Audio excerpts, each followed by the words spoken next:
Joining us from Sydney once again is the presenter of RN's Health Report and the ever-trusted ABC Coronacast, Norman Swan. Norman, great to see you. Firstly, let's start with the good news. Clearly, this fall in the number of new daily infections in Victoria is heartening news.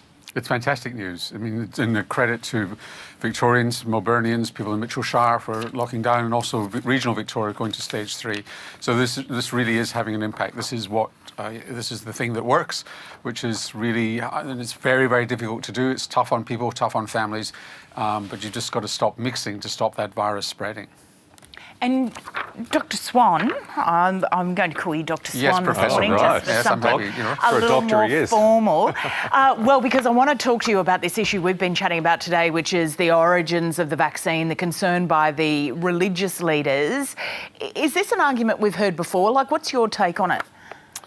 Well, there are, so just to give you a bit of the science behind this, you've got, for live vaccines in particular, you've got to be able to make them safe so that they don't replicate inside your body. So measles, I don't think measles is made with fetal cells, but essentially a lot of the viruses we get are called attenuated viruses, live viruses. And they've got to be passed through cell culture to actually weaken them so that they are attenuated.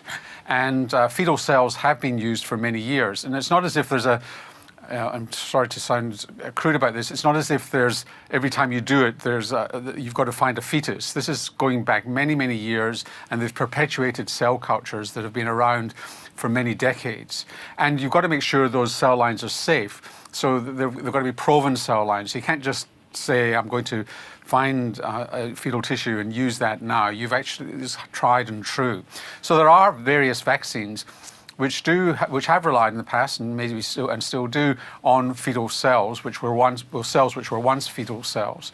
The Catholic Church has come to terms with this in the past because your problem here is, for example, if you come down on rubella vaccine, for example, you are condemning young girls to have congenital rubella when they have babies, run that risk, I should say, and that means babies with small heads who are blind, who are deaf. You'll probably increase the termination rate just because they haven't had rubella immunization. There are serious health consequences for taking a stance. And so the Catholic Church, I think, at least in America, I'm not sure internationally, has said it's okay for people to have these vaccines until alternatives are available, because, and I'll give them credit for this, that life is more important than a cell that may once have been from a fetus. But there are other issues here too, that cell culture, not necessarily fetal cell culture, is used for biological medications, advanced medications in cancer. If you're going to start actually getting concerned about this, you may deny you and your family life-saving therapy. That's not to say we shouldn't find alternatives, and indeed they are. OK, sticking with vaccines, a lot of hope is being invested in the University of Oxford trials, and picking up on something you've picked up on for 7:30. This particular vaccine has some pretty tough operating conditions attached to it, doesn't it? Well, first of all, they don't know how to manufacture it yet at scale. That's still got to be sorted out.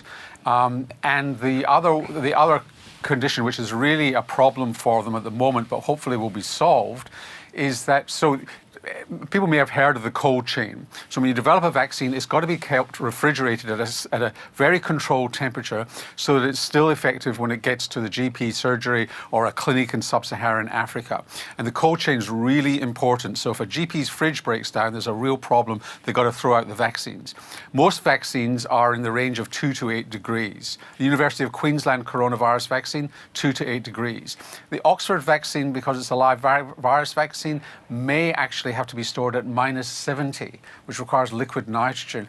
That's not normal technology at the moment. So that's another problem that they've got to solve. And it may mean that the Oxford vaccine is a good, a reasonable first step, but other vaccines might take over because they don't have that operational restriction. Still to be determined. Just very quickly before we go, one of our key stories is the approach in Queensland to those clusters, mask wearing advised in crowded places. Are Queensland health authorities, Norman, doing the right things here?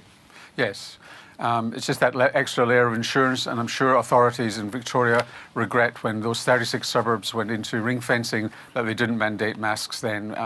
We don't know what situation we'd be in, and that's the whole point. We've said it again and again on News Breakfast that you do stuff and you just don't know which bit is going to work, but you do it all to create that insurance. All right, terrific. Hey, Norman Swan, thank you very much. You're welcome, Lisa.